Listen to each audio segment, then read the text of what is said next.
Hi everyone, my name is Esther, and on today's episode of Jesus Unravel, I'll be talking on the book of John chapter 9.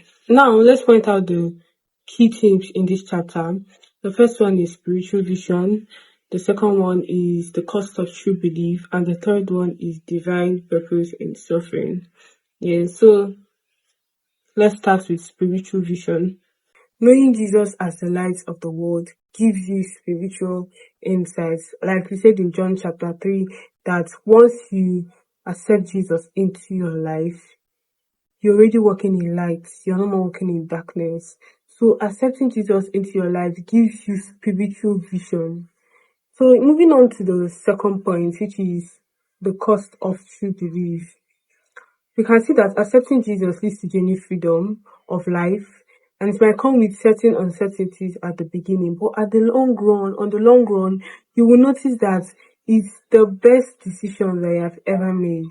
You have freedom, you have a good life, you have a peaceful life in accepting Jesus. And the third one, which is divine purpose in suffering, we see in the passage that the man's blindness was not a punishment for his sin, but an opportunity to display God's power and mercy.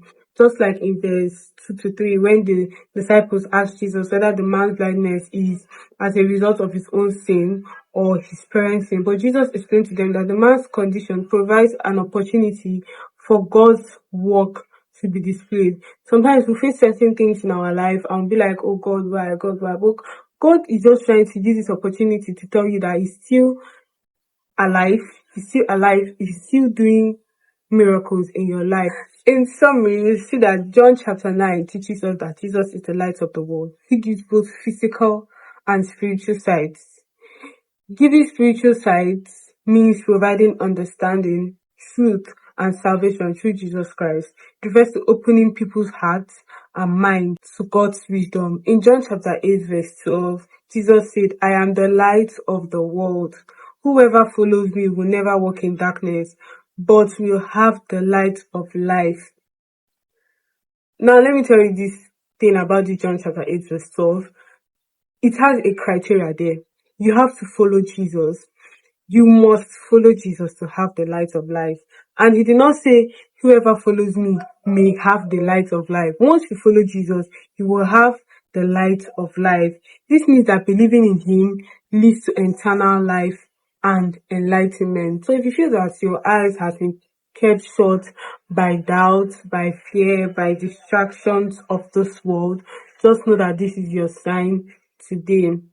Like the blind man in John chapter 9 was given a new sight, God can give you a new sight, not only to see the physical world, but to recognize the truth of God's light. Jesus is inviting you today to open your heart and to experience the same transformation that the blind man received. Thank you.